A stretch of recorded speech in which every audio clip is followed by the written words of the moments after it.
Hello, my spooky friends. This is John, your host of Dairyland Frights in the spookier podcast, Nightland Frights. And I wanted to thank all my spooky friends out there for listening. I truly appreciate it. Please like and subscribe and rate us 5 stars. It helps me make this a better podcast. And make sure you comment what guests you would like me to have on, what topics you would like me to talk about. It's only going to make this podcast better. So again, thank you so much for listening, and please go to my Patreon, check that out, become a Parascani for only $3, a spooky friend for $1. And remember, stay spooky. Hello, my spooky friends. This is John, your host, and welcome to another episode of Dairyland Frights, the paranormal podcast that covers everything spooky, creepy, and mysterious in the Midwest. But again, we're out of the Midwest. One of my last episodes, actually, we were in the UK. Now we're back to the States. We are in Florida, and I have Ashlie on the podcast today.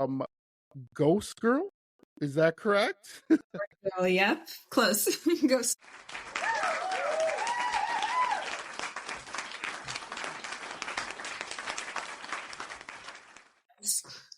Ghost Story Girl. So, Ashlie is a paranormal investigator. Please check out her site. Don't worry, my spooky friends. On the episode and in my socials after it comes out, we will put all her great stuff out there, all her links, and whatever Ashlie tells me to put out there, I will do for her, because I always love supporting my spooky friends and my especially paranormal investigators. They have so many great tales. I love it. And, again, to have another one on is always something I look forward to. Ashlie, tell me a little bit about yourself and what got you into the paranormal. Thank you for having me on. Absolutely. So I'm originally from Fort Lauderdale, Florida, which is about 3 hours south of Orlando. So I grew up there, and I started to get into the paranormal. I always had an appreciation for history. So growing up, my family would, when we would travel, we would go to museums and things like that, and also squeeze in some kind of nighttime ghost tour wherever we went, because it's a really good way to get a grip of the history of a location. So I grew up doing that. And when it was time for me to start scoping out colleges, I was up in Orlando looking at UCF. And my dad and I decided to go on a ghost tour in downtown Orlando. Nice. A very historical part of Orlando. One of the spots we were allowed to go into with instruments was the old Orlando courthouse, now the Orlando Regional History Center. The old courthouse was from 1927, and now it's a museum. But we got to go investigate in there. Funny, we were talking about serial killers earlier. Ted Bundy had one of his trials there. And It said they have this desk in the courtroom where it's alleged that he carved his name in a corner of it. And it's pretty cool. But on this ghost tour, we were led to one of the back rooms of the courthouse. Just looked like a regular kind of barren room. And the guy didn't tell us anything about the room. He just took us in there, and he told us to kind of sit and see what you can pick up on. Just like allow your senses to take over. I'm not going to tell you anything. If something pops into your head, nothing's silly. Go ahead and tell me what you see or hear or whatever. So I'm a very skeptical, logical person. I think I started to get into this to kind of prove like, oh no, like that's not what it is. Like I'm very skeptical. But I decided to kind of take a deep breath and kind of open myself up in this moment that he kind of instructed us to do that. And I remember immediately seeing kind of like in my mind's eye, the letter E, like a big capital letter E in a circle, like those subway stations in New York City with the circle letters. It was just like that. Like that's just what I was seeing. And I asked him, I said, something with the letter E. I almost didn't speak up because I thought it was just nothing. And it turns out, he said, this room is known to be haunted by the spirit of a little girl named Emily, and Yeah, and she's very mischievous and plays here, and she haunts this room because it was the last place she saw her parents together over some kind of court battle. I Yeah. haven't been able to find the history on that. I've been searching to find Okay. articles and things on that, but I haven't been lucky to find that yet. I'm still looking. Mm. But I thought that was so odd that really kind of got me hooked. And from then on, my dad and I started going on more independent ghost hunts, and then we visited the Myrtles in Louisiana, Ooh, in St. Francisville. Myrtle. Mm-hmm. Yeah. Yeah. So let me ask you this. When you had that feeling, was it a feeling of like it's a little kid that is just looking to like play with you, or did you feel like a darkness, like maybe this little kid was harmed in some way? What was your feeling when you thought I that? didn't sense any kind of darkness Oh, or that's good. sadness actually in that Mm, room. And it's strange because I don't usually get visual cues like that. That was the yeah. first. And I still, to this day, on investigations, don't really get visual things. But no, I Yeah. didn't sense anything sad or Okay. bad or anything. Okay.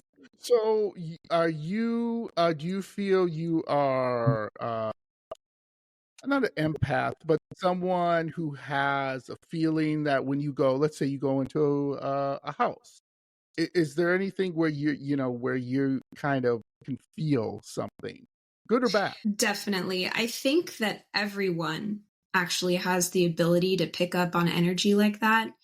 Mm, I think that some people are more open to it than others or focus on it more, just like anything else you absolutely. would practice. The more you practice, the better you get at it. The more you Hmm. use it, the better you get at it. And I think we're taught from such a young age to ignore that part of ourselves.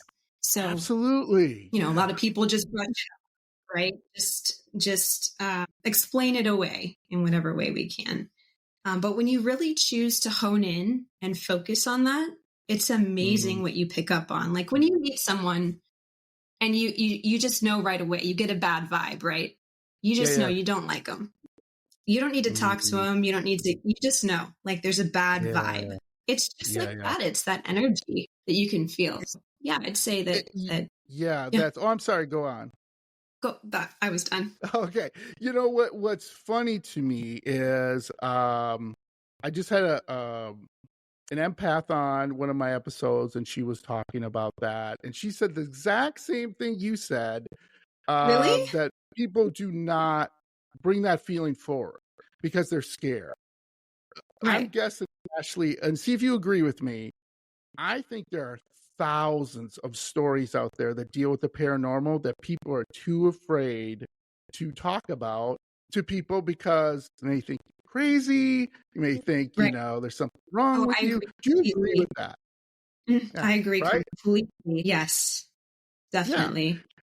And I love what you do and all my paranormal investigators on. I've had Gina from She Haunts and Mhm. Paranormal All Stars. I'll eventually get them on.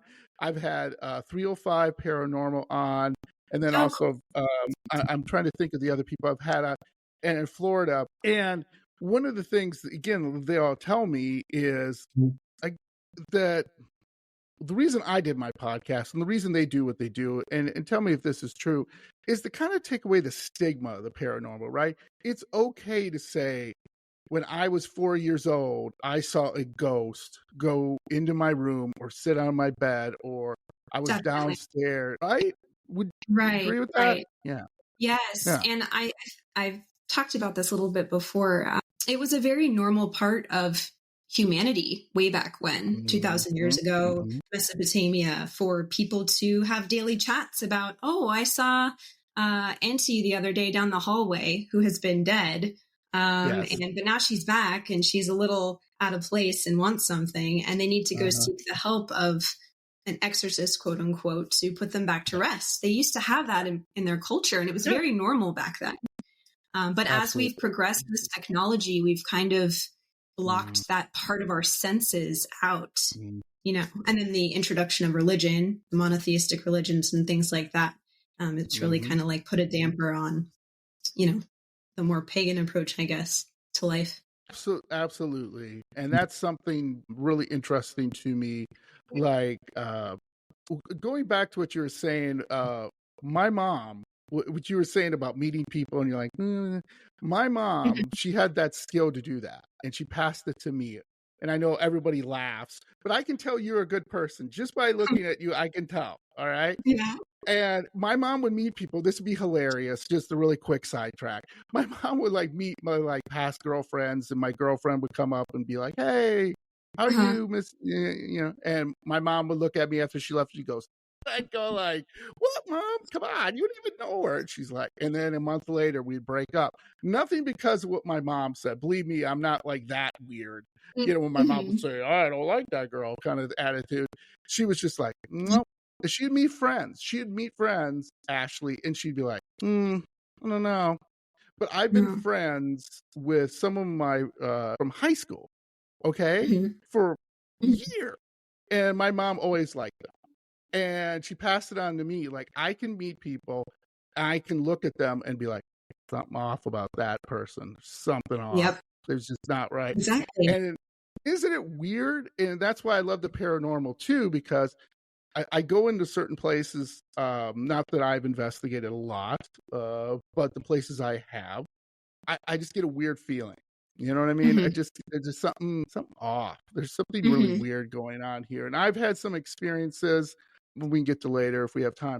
But my main thing is like, right? You have that feeling. So I'm looking at your Instagram, switching gears here. I'm looking at your Instagram. Wow, you are impressive, Ashlie. You have an impressive Instagram. This is why I have you on. So you have 5 haunted places in Orlando. I Yeah. love that. And we talk about that in a little bit. But one of the things, I see you in a prison. Now that, okay, spooky friends, Ashley's not gone to prison. Let me clarify that. Let me make sure. She was doing an investigation there. I don't want people. She's in prison? What's going on? But do you, with the prison that you were exploring there, I love prisons because when I talk to paranormal investigators, they always get something. So what prison was that you investigated, or, just toured? That was probably the first jail I investigated, and it was Yeah, alone, and it was a yeah. very happy accident. I happened to be up by Jacksonville doing some medical treatments for my dog, and I had to stay 3 nights. And of course, what do I do as an investigator? I Google haunted places in or near Jacksonville and see what's around. And I found out that the old Clay County Jail was 20 minutes from where I was staying.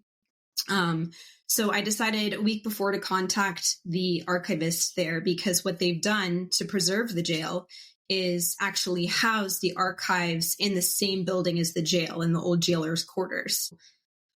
I gave her a heads up. I wanted to kind of come look around because I know they allow paranormal investigations at night, and they do charge for that and things. And I said, it's just me coming up. I don't have a team, but I'd really like to look around. And she said, okay, yeah, just come on up. And then I showed up, maybe around noon, 1 o'clock. And I popped in and said, hey, I'm here. And she said, okay, go ahead. And I go, I can just go in there? And she was like, yeah, Well, have fun. okay. Like, okay, oh my gosh. Nice. So I get in there, I put my little kit down, and I'm like, oh my gosh, there's no one here. I have this place to myself. This is so cool. I didn't even know what to do. So I start always by doing a walkthrough so I can get kind of an impression of the place.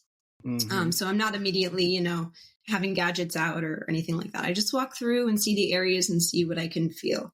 And also like observe the time of day and the temperature and kind of what's around in the surroundings to kind of rule out any noises you may hear throughout, your investigation. And the first floor was okay, but when I got to the second floor, and I don't know any history of the jail. This was one of the few places I went where I did not look up any history on the jail other than what it said. It was 1894. Right. So I went to the second floor and I felt the vibe immediately shift. And during my walkthroughs, I'm filming myself so you can see me talking like what I'm feeling in certain areas. Yeah. And when we get upstairs, it kind of branches off into 2 sides. One side has like windows and light coming through, and the other side, which I came to find was maximum security, was a little darker on the other side. But I went to my left And I went all the way down the row of cells. I went in each cell to kind of feel and pick up on anything. And by the end, the cell at the very end, I felt so strange. I said, I don't like this one. I don't like this one at all. And I just kind of, I don't know what it was. I didn't like it at all. So I filmed myself saying that. And then I go to the other side, the maximum security. And the cell on the very end of the maximum security, it's dark and things. It's creepy in its own right, but it communicates with the cell that I was in on the light side. And I was like, I just want to cry. I was like, what the heck happened in here? Like, I just want to cry. So that was from the walkthrough. And then I went through the first floor and second floor, set up equipment. I didn't do EVPs yet. I kind of just did a few call response things. Like, is anyone here with us? I used the Mel meter, which has its own.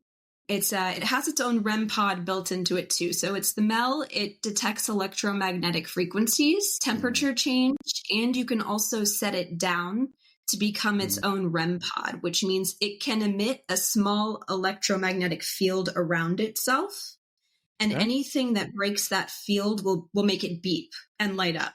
So I'm kind of taking that instrument around, seeing what I can pick up on, asking a lot, is anyone here with us? Listening and things like that. So I get done with the investigation and I'm out front kind of filming the exterior. And the archivist comes out and introduces herself. She's finally there. It was her assistant that was there earlier. And I was like, I spoke with you on the phone, blah, blah, blah. And then she starts telling me the entire history of the jail. And she leads with, yeah, we get Class A EVPs here all the time. Like, I'll go in and say, hi, I'm here. And I'll literally hear back like, hi, hello, good morning. But at first they weren't so pleasant with her. And she's like, we get so many Class A EVPs here. We see shadow people, blah, blah, blah. And I didn't know this at the time. And she goes, oh, you want to come in and hear some of the EVPs we have? And I was like, oh, of course I do. So she pulls them all up on her computer. She has hundreds of files on her computer of EVPs. She pulls up one, gives me some context. She is in the cell where I felt weird, which I did not know. She is recording this in the cell where I got the bad vibes. She has a cameraman. So there's a recorder built in his camera, and she has a recorder herself. They're talking to one another, and in the midst of them talking, her and the camera guy, you hear a plain, clear as day, shut up.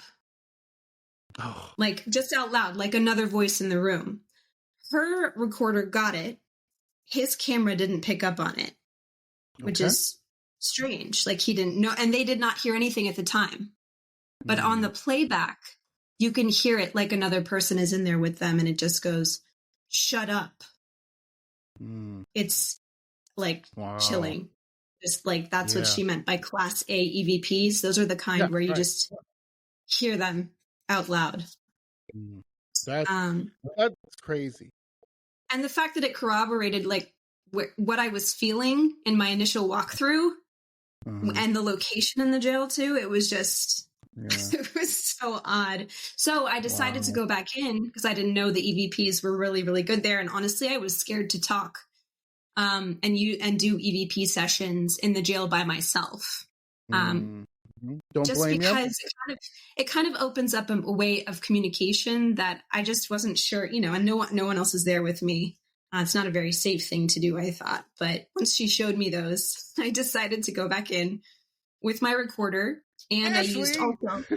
I had Haven't to. you seen a horror movie? You know what's going to happen next. And now you know why they do all those stupid things in horror movies. Like, I get it now. But I had my recorder and my phone right next to one another, so I had two different options. And I went in that cell, and that cell I didn't like.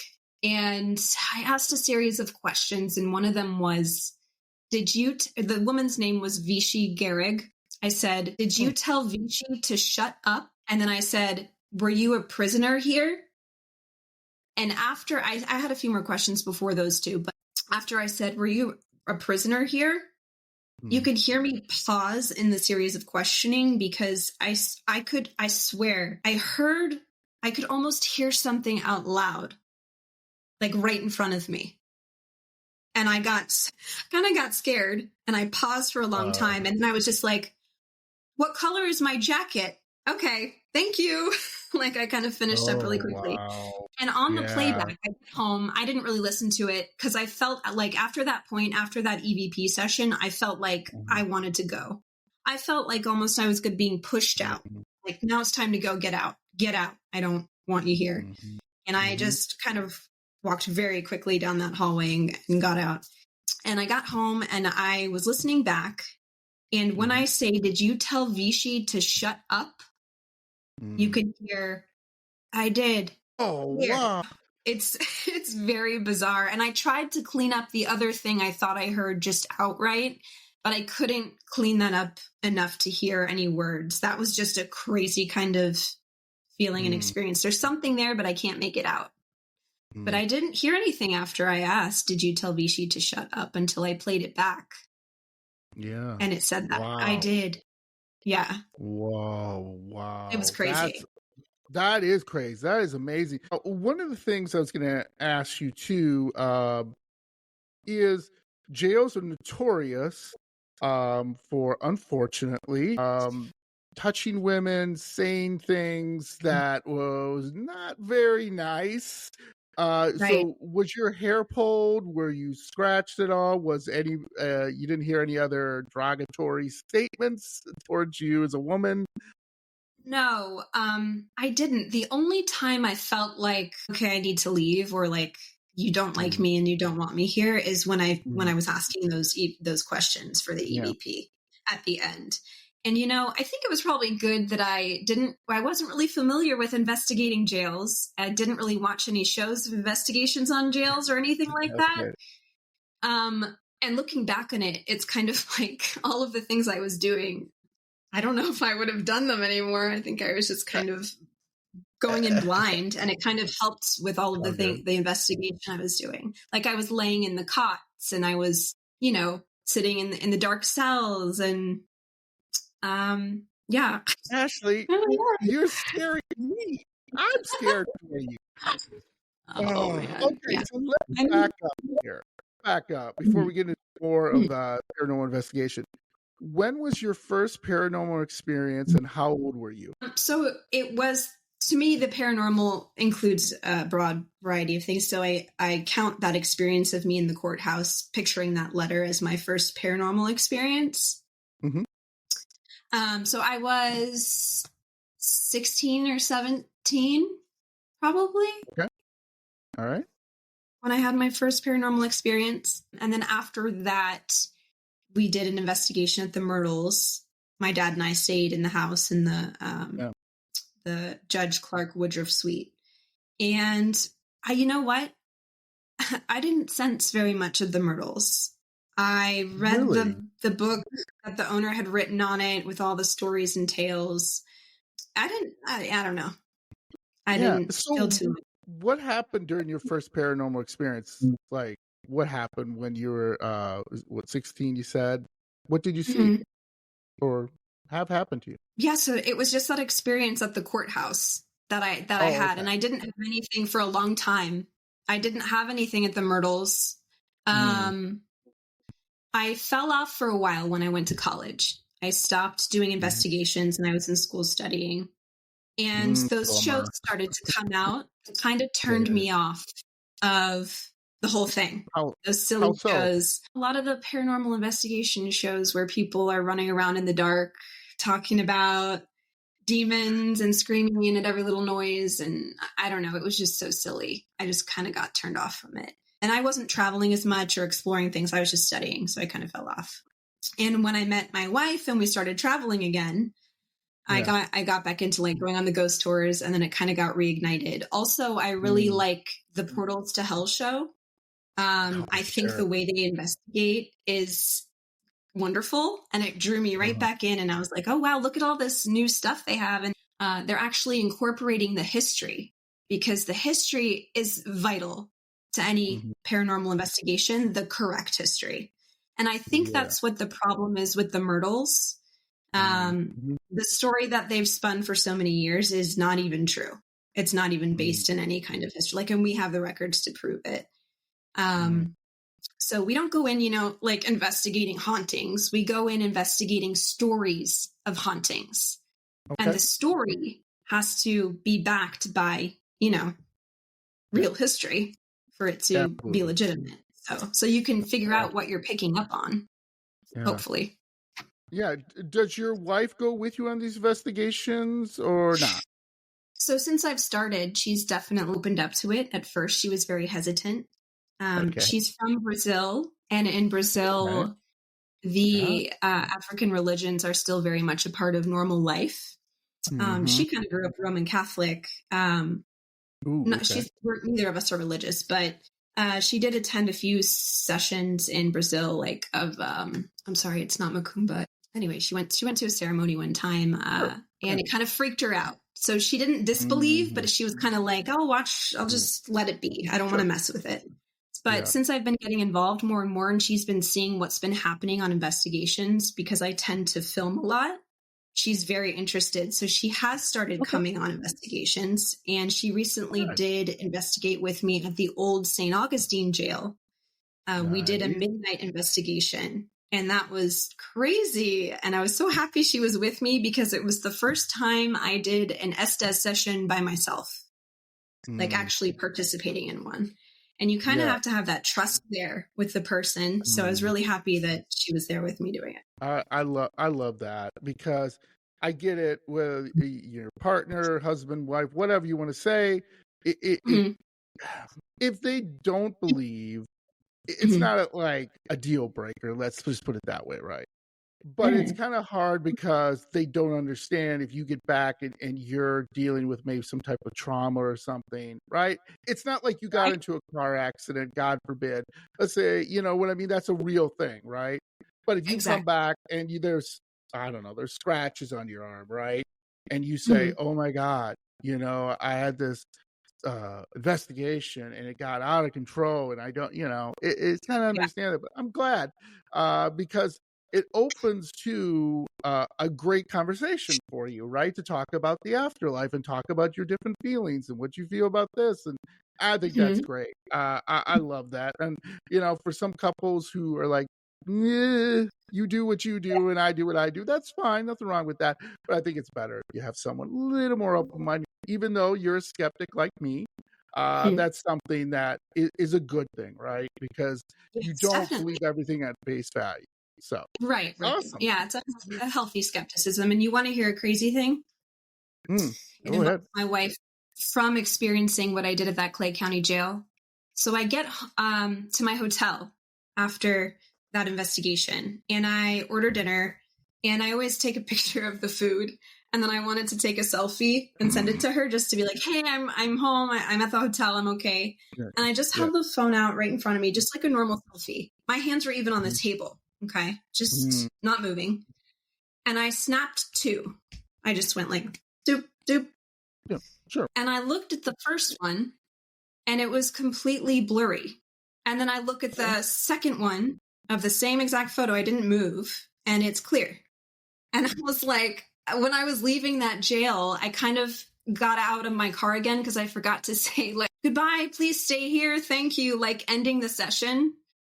So I was like, this is very odd that this one photo is all blurry and the next photo is completely clear. And I wasn't moving. I wasn't like holding it up or anything. I took a picture of my food on the table, and I had my hands on the table and took selfie. Odd, whatever. I brushed it off. Yeah. Right. I get home the next night, and we're sleeping, and my wife starts having this dream where she's saying things out loud. She doesn't normally do that. Wow. Okay. And I wake up from it, and I hear her, and I wait a little bit because I think maybe she'll stop, but she only gets louder and louder, saying like, just like repeating over and over like that. And I got scared. So I kind of pushed her awake. Yeah, and sure. She was like, immediately she goes, I was having the craziest dream. I was having a dream. And I said right away, tell me right now, because you're going to forget if you don't tell me. Yep. And it was it was just bizarre. So we were at our house. She goes outside in our backyard to look for a place to put a hot tub. But in our backyard, she sees like stone walls to a cemetery and iron gates to a cemetery. And she walks over there and she sees like a fog or dust start blowing in on the floor. And she sees a woman coming towards her in a puffy, I know, in a puffy white dress, going kind of floating towards her with her arms out, kind of like a ballerina almost, dance pose, I don't know. And she's trying to mouth something to her, but she can't understand it. And then she slowly starts floating away from her back. And then another woman, older, appears in front of her and is also mouthing something. And my wife can't understand what she's saying, but she starts to tell her, it's okay. You're dead. You're a ghost. It's okay. Like that sounded like what she was saying out loud in the bed. It's okay. No, because she said the woman's face started to turn like she was getting a little upset. Like she didn't understand. Yeah. So she was trying to calm the lady and she doesn't know what she was trying to say to her.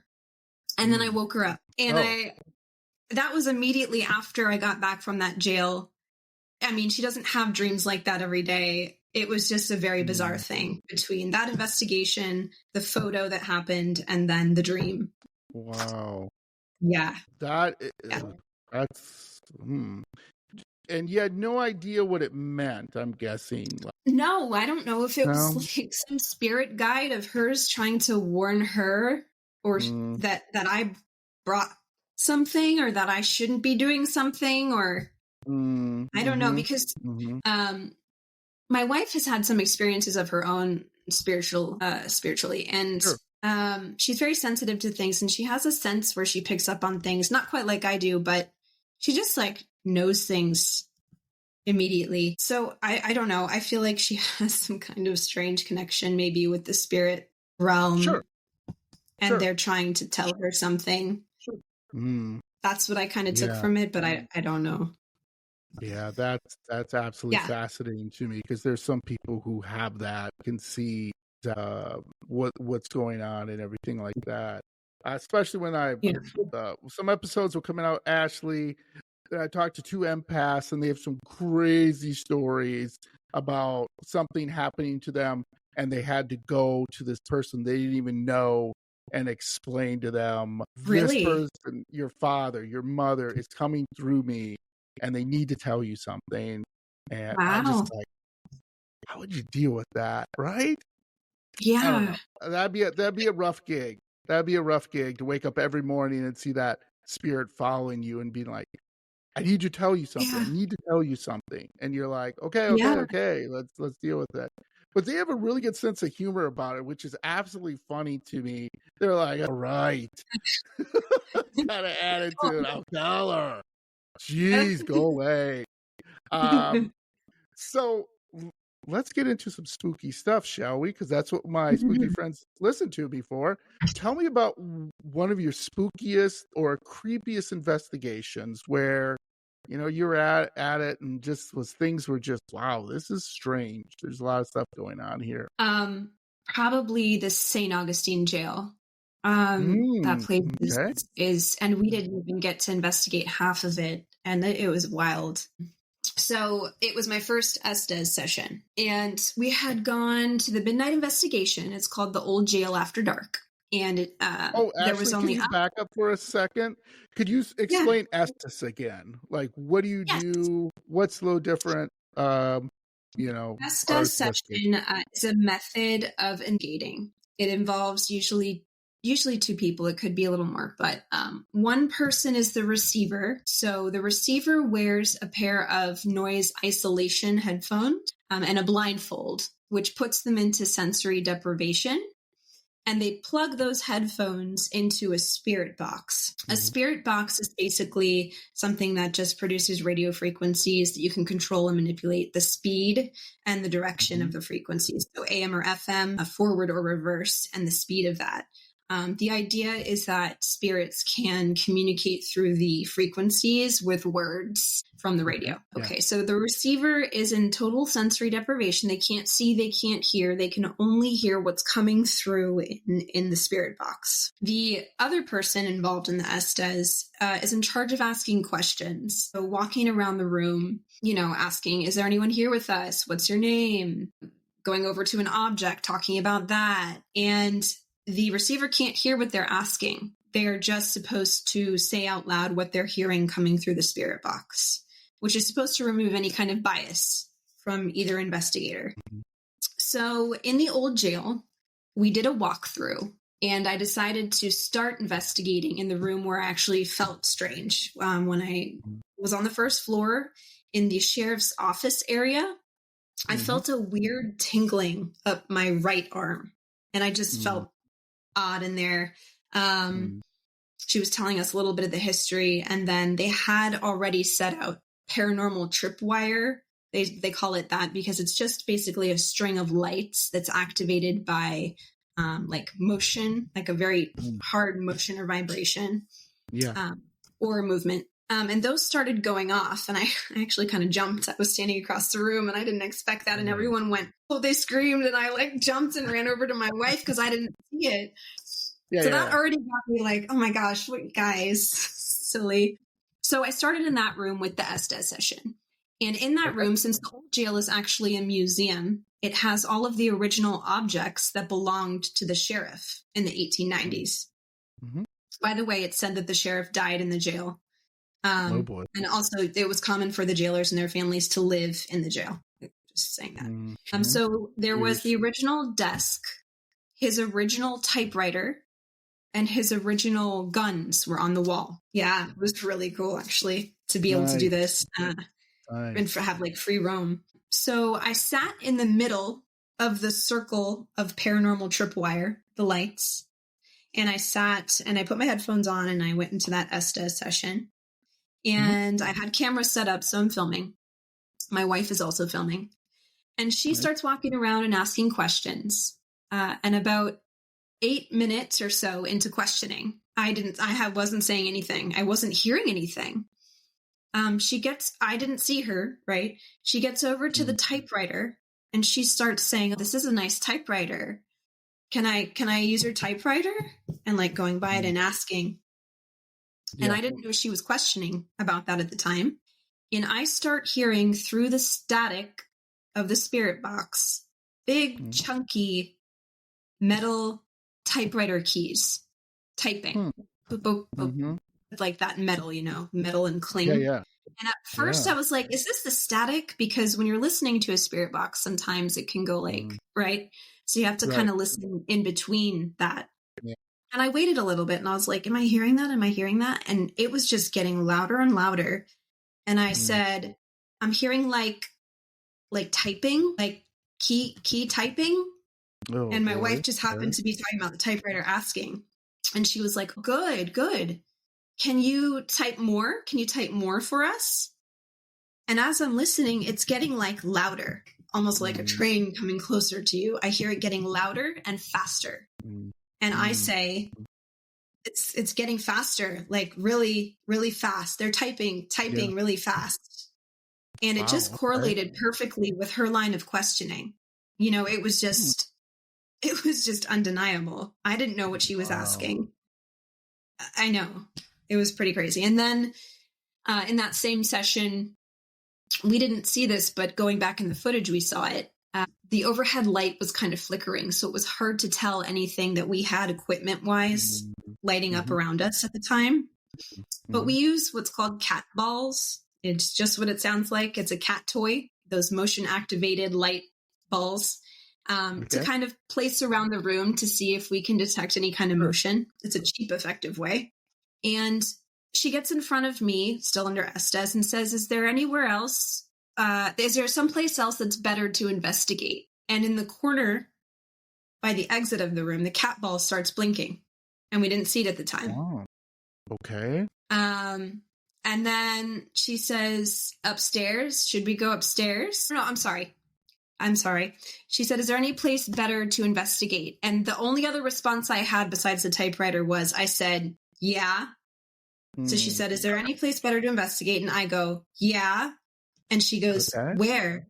Where is upstairs better? And the cat ball in the corner lit up. Ooh. Okay. And I have all that recorded. It's pretty strange. I think I put clips on Instagram. There's some on YouTube if you want to see.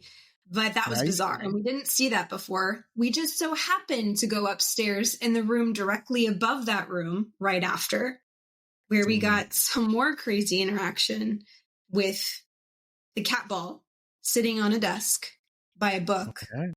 I just love the cat ball, or whoever it was. And the REM pod actually going off. So that electromagnetic field, when you get close to it, it was going off like during one line of questioning, the REM pod went off. Then the cat ball went off. Then I had the spirit box and words were coming through the spirit box. And then seconds later, my camera set up on a desk in the corner falls off the desk. All in succession that happened. REM pod, cat ball, spirit box, random word. And then my camera fell off the table. Wow. It was like, yeah. I think we were asking, do you like when we talk to you, or do you want us to stay longer? Oh, yeah. Yeah. And it just started going off. Oh, that's crazy. I just think it's just people don't understand. As a paranormal investigator, you could be in a room, right? And nothing happens, right? You can just be sitting there being like, And in the majority. Like right? The majority of the time, it's just like, okay, whatever. Yeah. That's why I always, like you said about some of those shows where they're dramatic and they're like, I'll just use us as a fun couple, okay? Exactly. John and Ashlie were attacked by a demon that was, and you scream and and the camera pans to the darkness and there's something there, and then they play it and it's the same dark. Come on. Yeah. And your eyes are wide and I'm like, like, come on, like, stop that. Turn on Blair Witch if I wanted that. Yeah, absolutely. So have you ever gone into an investigation where you walked into a room, whether it's by yourself or with your wife, and you're like, nope, because there's something dark, there's something sinister, there's something that you just like, man, I'm getting a really bad vibe about this place? No, the only time I felt like that, we'd have to rewind. There was one other time when I was in college. I was out downtown, the areas with all the bars and stuff. So we were out at some of the bars at night, and they're all in the old historic buildings downtown. And there was one time where I went to use the restroom in one of the buildings, and I felt like I would not go in the stall. I didn't want to go in the stall. Then I was in the stall, and I was like, I felt like I was being watched by something that wanted to hurt me, or I just got the worst feeling. And this was a random time in college. I was out having fun, and that time I was scared. I felt threatened. And I ran out of there. That's probably the only time I felt something really bad. I don't know what it was. That's good. Have you ever brought a spirit back home with you? Ever had a spirit attached to you? I don't think so, but I'm not sure. Well, that's not confident. I don't think so. Wait a minute. I don't know if that's how it works. I guess it is how it works because, again, I'm so skeptical. So I'm still kind of experiencing all of this for myself, right? I'm still, I know that these concepts exist, but I'm very slow to buy into them unless I experience it or test it in some way, and I think whatever happened at that jail with the blurry photo and the dream with my wife, some kind of energy or something, maybe lingering, I don't know, was happening there. Yeah. That would be the because you would know from my paranormal investigators I've spoke to, some have ranged from just a little boy coming home with them because they're a mom and they give away that mom vibe, and a little boy will be like, Mom, I'll go home with her. And they're like, okay, now you need to go home. So when you leave an area, most paranormal investigators I've interviewed have said, you can't come home with me. You Mhm. know, you have to stay here. Do you say anything like that when you leave? Right, right. There was one other time in our own home where my wife thought she saw me. She thought she saw me in the morning, Ooh, wake up, walk by. She said, doppelganger. I saw you. Yeah, and I was like still in the bedroom or something. I'm like, what are you talking to? What are you talking to? She's like, I thought you were out Ooh, here. I saw you walk by. I saw like the bottom of your, she's like, long hair ooh, and I saw you. And I was like, I'm still in here. I'm not out here. ooh, I know. That was strange. ooh, What that was. doppelganger Ashlie.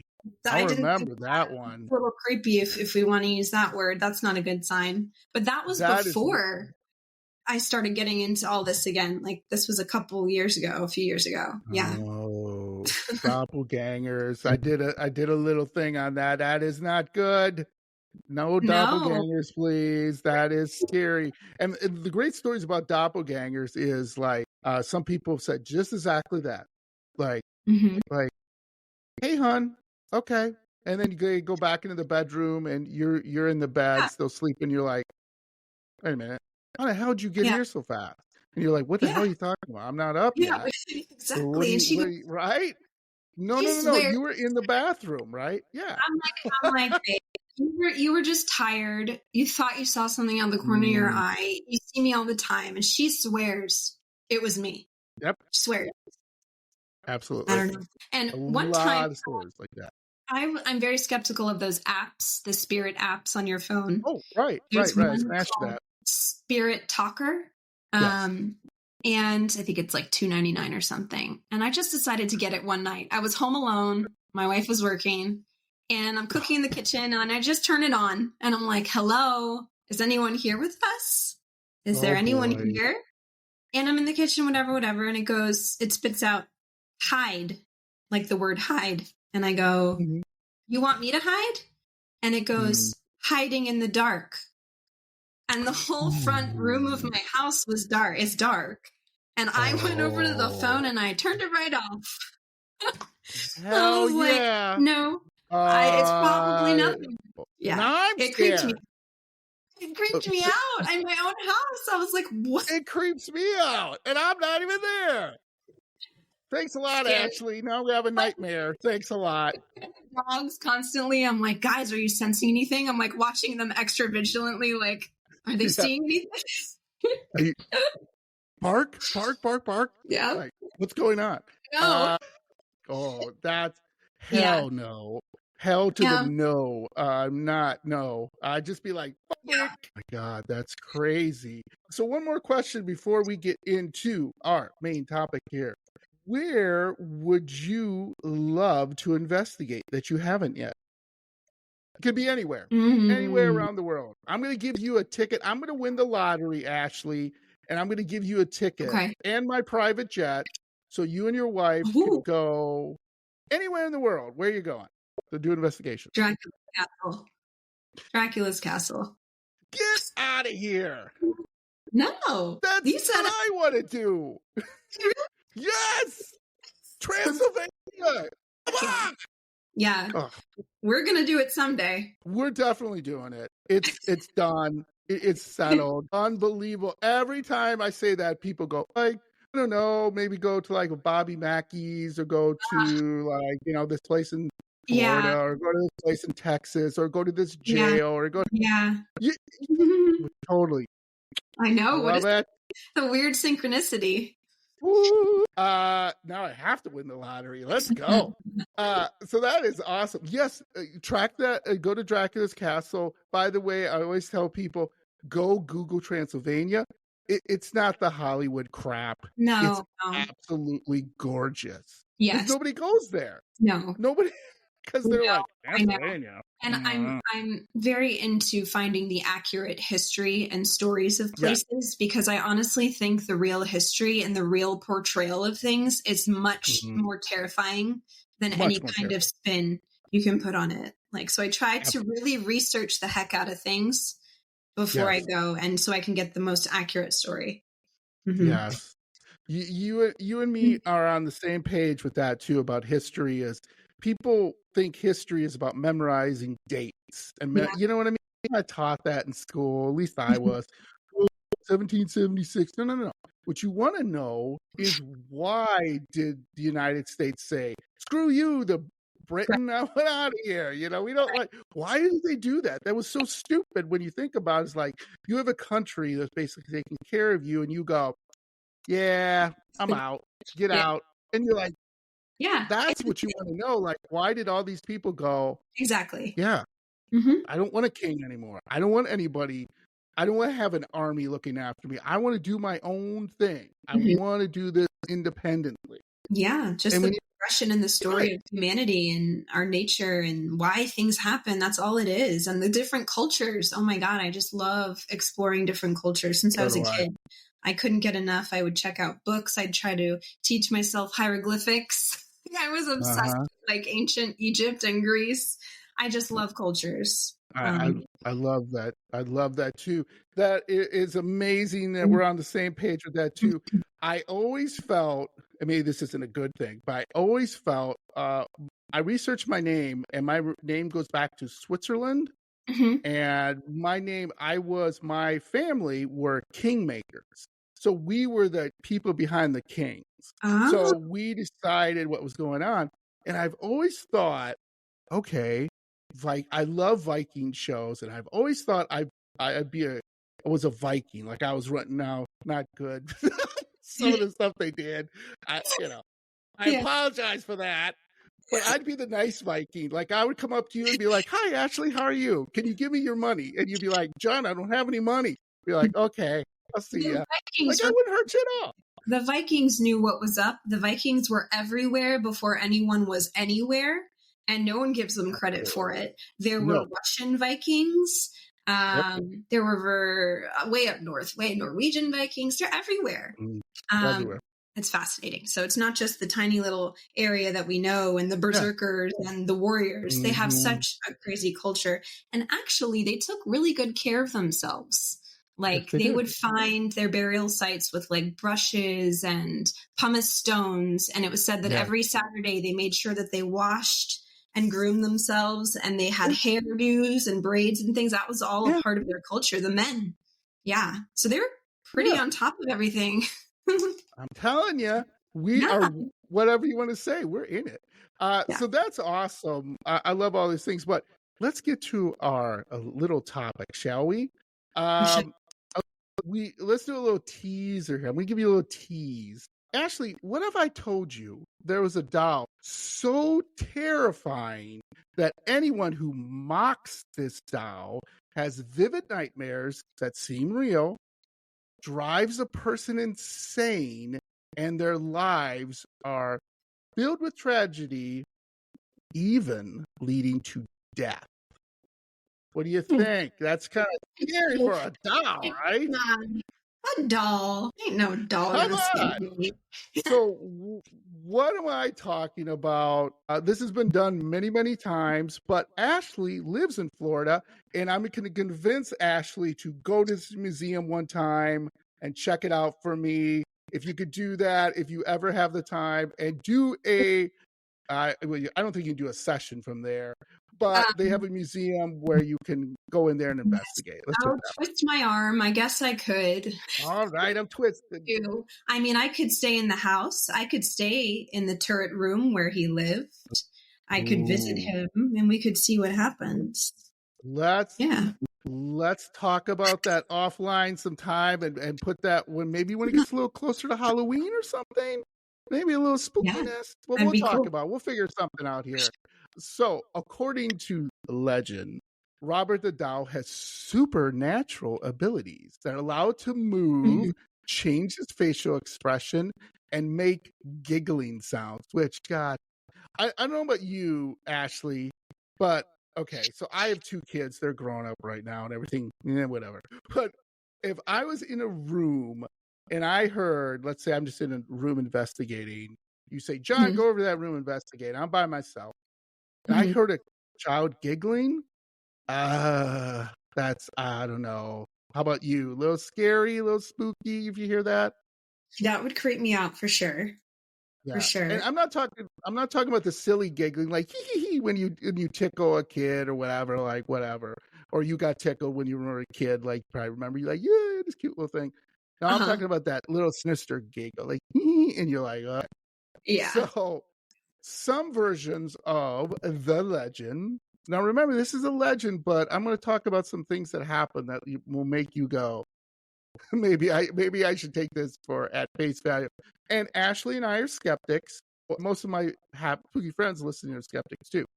So some versions of this legend claim that a young girl of Bohemian descent gave Otto the doll as a gift as as a retaliation for wrongdoing. So we already start out not good. Okay, so this was not like, here, Ashlie, here's a doll for being so nice. Thank you, right? No, this already starts out. One of the things I'm going to get into the history here now, a little bit about why that is. So, something that most people would agree, Ashlie, is that Robert the doll is terrifying. So, no one's ever said, oh, look at this cute little doll. Yeah. So, yeah. You go online, there's a million pictures of him. Also, I will put the links in this episode when it comes out.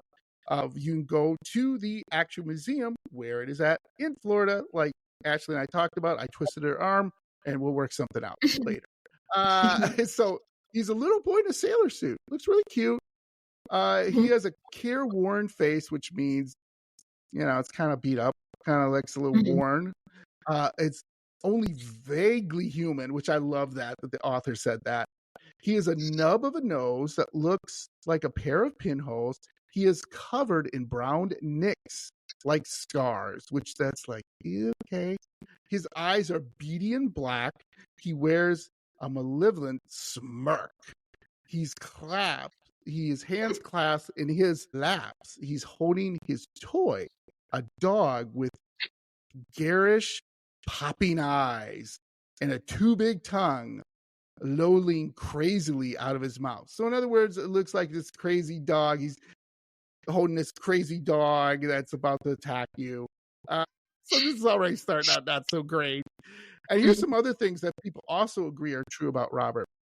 That he's haunted and he has caused, get this, wait, maybe you shouldn't go. I'm rethinking of this. Car accidents, broken bones, job loss, divorce, and a cornucopia of other misfortunes.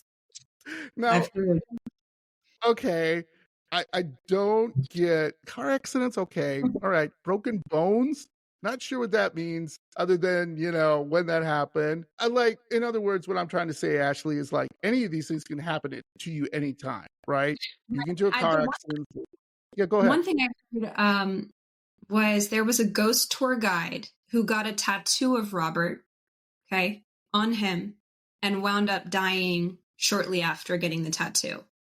I heard that. I don't know if that's true. I don't know if he may have had a pre-existing condition or something, but that's weird because, you're not supposed to take his picture without asking, or he may get upset and do things. Yes. We will get into that. And that is similar to, you probably have heard the other famous doll, Annabelle, which is weirdly like a Raggedy Ann. And if you are a person, you're like, Raggedy Ann, what the hell is that? Well, Raggedy Ann is like this kind of just, I don't know, simple doll, That's worse than this doll, but we'll stay with Robert. Maybe I'll do Annabelle down the line here. So Robert, hey, he's 117 years old. You look good, Robert, for 117 years old. And he lives at Fort East Martello Museum in Key West, Florida. In a new museum display case that was recently donated by someone who is a friend and fan of Robert's, says Carl Connervento, curator of the museum. So you have to talk to him, Ashlie, once you go down there. But the comfortable new digs, complete with humidity control and a UV filtering glass to preserve the artifact, did not seem to have reformed Robert. The museum gets regular reports of evils attributed to the doll. Okay, so we're going to go back, unless there's anything you want to add before we get into a little history here. Nope, let's go for it. Before Robert came to the museum in 1994, he was the property of Robert Eugene Otto, an eccentric artist and a member of a prominent Key West family. Yes, the doll had the owner had the same name, so they had the same name, but the boy answered Gene. Okay, Robert was a childhood birthday gift from Otto's grandfather, who bought the doll during a trip to Germany. Otto's relationship with the doll, and this is creepy as hell, continued into adulthood. Okay. Mm-hmm. So what people remember about the relationship is unhealthy. Okay. He had a very unhealthy relationship with this doll, says Converto. He brought it everywhere. He talked about it in the first person as if it wasn't a doll. He was Robert, as in he is a live entity. After some digging, the museum traced Robert's origins to the Stief Company, I believe, the same toy maker that first manufactured, everybody knows this, the teddy bear, in honor of Theodore Roosevelt. Some history, look that up. It's very cute. Kind of a weird history with Theodore Roosevelt and somewhat a little shocking, but here's the history of his beautiful little black beady eyes from. Yes. So Robert was most likely it never intended to be sold as a toy. Stief historian told the museum that Robert was probably a part of a set fabricated for a window displays of clowns or jesters. So originally he was not supposed to be separated. He was supposed to be part of the set. There's a lot of people don't know that, which is kind of adorable, says Converto. Especially with his impish behavior, and the kind of suits his personality well. Robert's little sailor suit was not supplied by the company. It was probably an outfit that Otto himself wore as a child. And we're just touching this a little bit. It's even creepier than that, what he did with this doll. According to legend, young Otto began to blame mishaps on the doll, on Robert, or Gene, as he would call him. While this could have been laughed off as a childish storytelling, adults also started noticing odd occurrences, especially as Otto and Robert grew older. As an adult, Otto lived in a stately home he called the Artist House, where Robert could be seen positioned at an upstairs window. School children swore that he would appear and reappear, and they avoided the house. So they would look in the window and they would see Robert, and then he kind of disappear, then reappear. Myrtle Reuter purchased the Artist House after Otto's death in 1974 and also became Robert's new caretaker. Visitors swore they heard footsteps in the attic and giggling. Some claim Robert's expression changed when anyone badmouthed Otto in his presence. Reuter said Robert would move around the house on his own. And after 20 years of his antics, 20 years, kid lady, she donated him to the museum. But far from banishing Robert to obscurity, his arrival at the museum marked a turning point for the doll. Since Robert arrived, visitors have flocked to the museums to get a look at this mischievous toy. He's appeared on TV shows, and he has an aura around him when he's photographed. He is a stop on a ghost tour, and he's inspired a horror movie. He has his own Wikipedia entry, which I got some of this information from, and social media accounts. Yes, you can do that. You can follow Robert. Fans can buy Robert replicas, balls, books, coasters, and t-shirts. And the most adventurous even volunteer to be locked in with Robert after dark. And they can and do write to him. He gets probably 1 to 3 letters every day, Ashlie. Okay. But they aren't typical fan letters, Ashlie. They're often apologies. Many visitors attribute post-visit misfortunes to failing to respect Robert or even openly disrespecting him. And they write to beg his forgiveness. Others ask him for advice, okay, or to hex those who have wronged them. Oh, I didn't know that. Yeah, right? Converto says that he has received more than 1,000 letters, which they keep and catalog. Robert also receives emails and homages. At some point, it became known that Robert has a sweet tooth, so people left and sent him candy. Once he received a box containing 8 bags of peppermints and a card with no return address.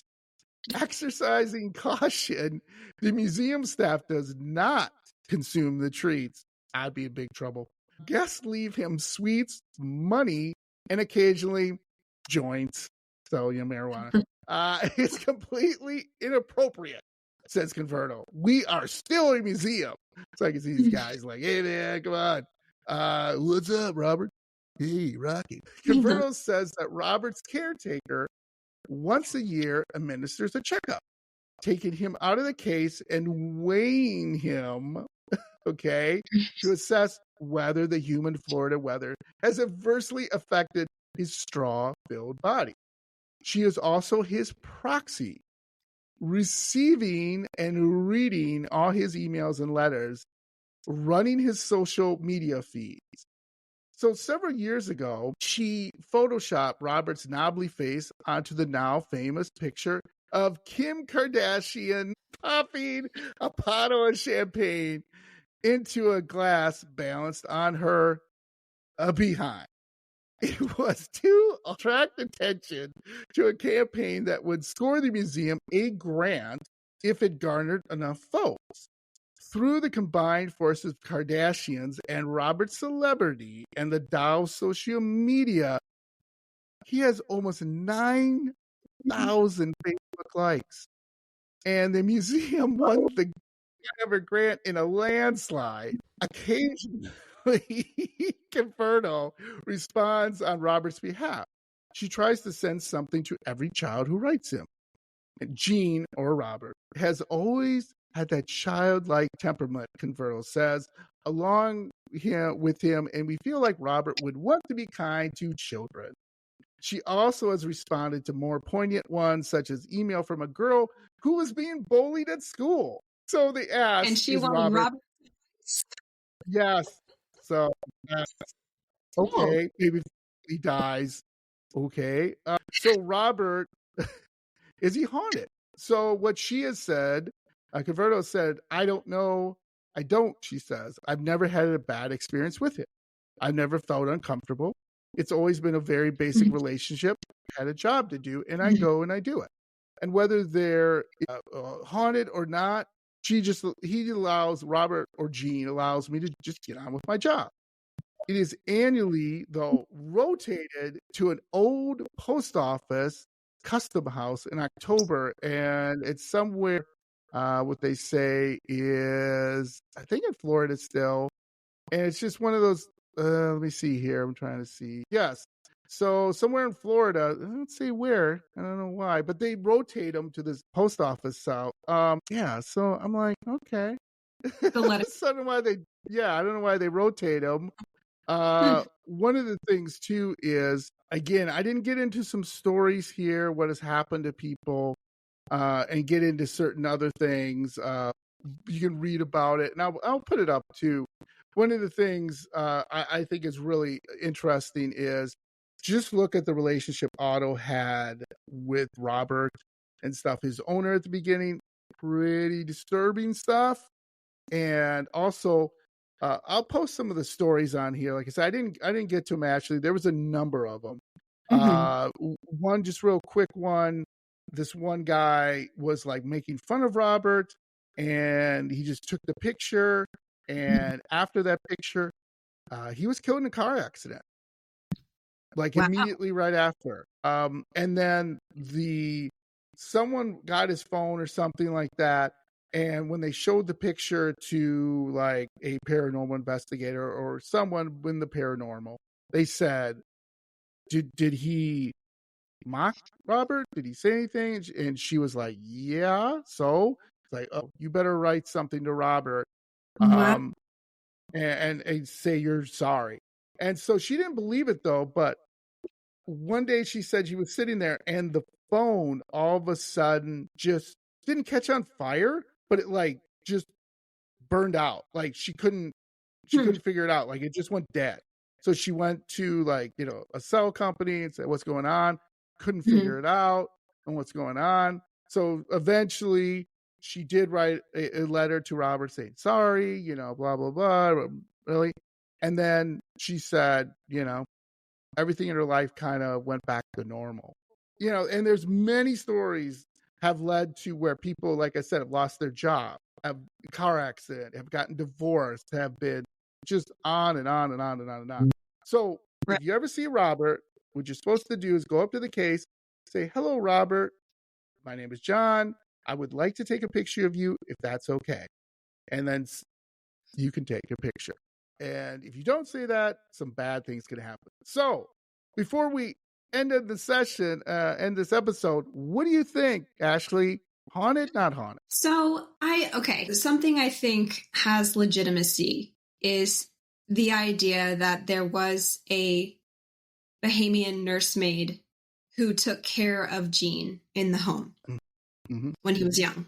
And it's said that his mother, Gene's mother, Minnie, was not very kind to the servants in her home and allegedly caught them what she interpreted as practicing some kind of African religion or ceremony. And she fired them. And the nursemaid was so angry that she cursed the doll in retaliation. The nursemaid was from the Bahamas, so she wasn't Haitian, so it didn't have anything to do with voodoo. In the Bahamas at that time, it would have been Obia, which is not a religion like voodoo. It's a belief system. It's not like a group practice like voodoo. It's more individualistic, but it kind of focuses on healing and spell casting traditions from Africa. And it includes, looked this up, animal sacrifices, contact with spirits or ancestors, healing, seeking protection from the soulless shadows of those who have passed away, and giving fetishes or inanimate totems as protection. On the flip side of that, yes, cursing practices have been a part of Obia. So I think that could be a legitimate claim as to why he could be cursed or haunted. Yeah.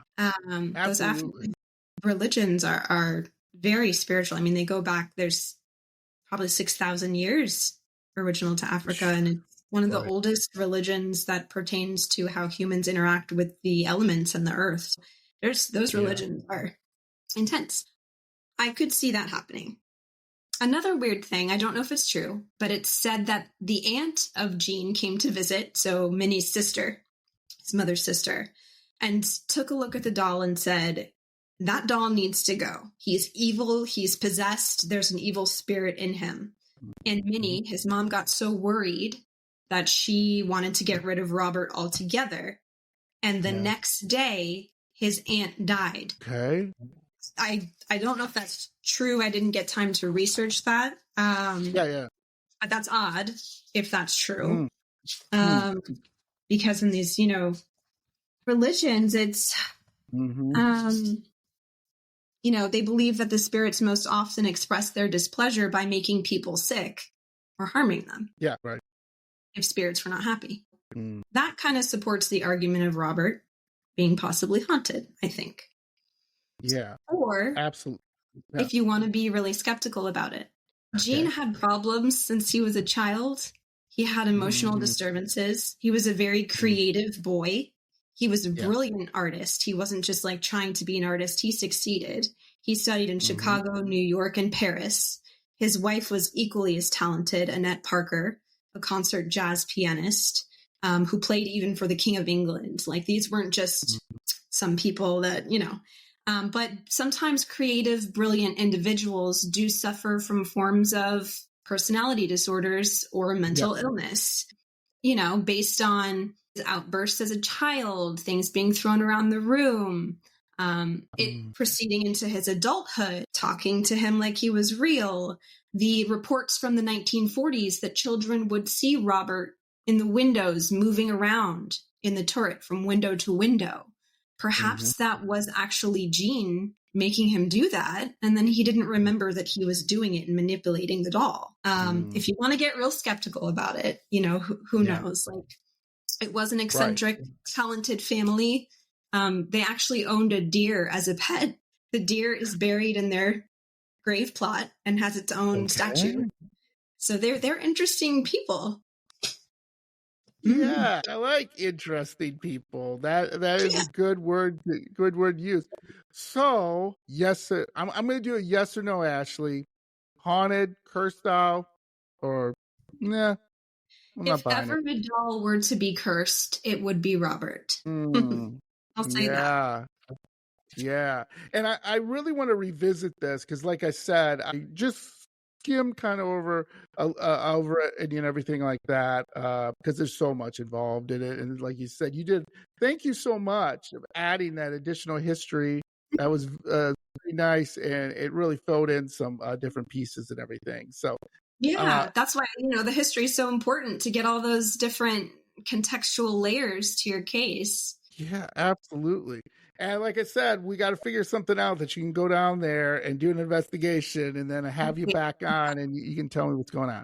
It's funny, when I first met Gina of Shihans, when I first started talking to her and met her through Instagram, we talked about trying to plan a trip down there to investigate him, like just off the bat. But it was very hard to find somewhere down there, and I think the artist house is a bit pricey. But that's funny because it's kind of come full circle. Like, we were actually talking about trying to go down there and investigate. Awesome. Yeah, let me figure it out. If I have to contribute to the cause, I will. You just let me know. I would definitely contribute to the cause. And then maybe I can have Gina and you back on, and then you guys can talk about it if you go together. So before we wind up here, what do you got coming up? Ashlie, anything you want to share with my spooky friends? Any investigations or anything like that? Coming up at the end of June, actually, Gina and I will be meeting for the first time. We are going to go to the Ann Stevens house in Casadega and do an overnight investigation with some of her team members. And then I think another friend of hers. We're all kind of renting the place out in a sense. And we're going to do an overnight investigation there. So we'll finally get to meet her. And then in July, I will be traveling to Ireland, and we are staying in a haunted castle. At one point, it's Ballygally Castle in North Ireland. Yeah, so it's one of the original structures from 1620s, allegedly haunted. So I'll be doing a little investigation there too. Yeah. That is awesome. I could talk to you for hours, Ashlie, and thank you so much for going overtime with me. It was so much fun. I really enjoyed it and everything. Oh, yeah. Awesome. So one of the things I always tell people is we end this show is say hi to your ghost, because you never know. You might have a ghost in your house. So hello, ghost. And we always say stay spooky. See you, Ashlie. Stay spooky. Love it. Talk to you later. See ya. Thank you so much. It was a great time. Thank you. Love it. Bye.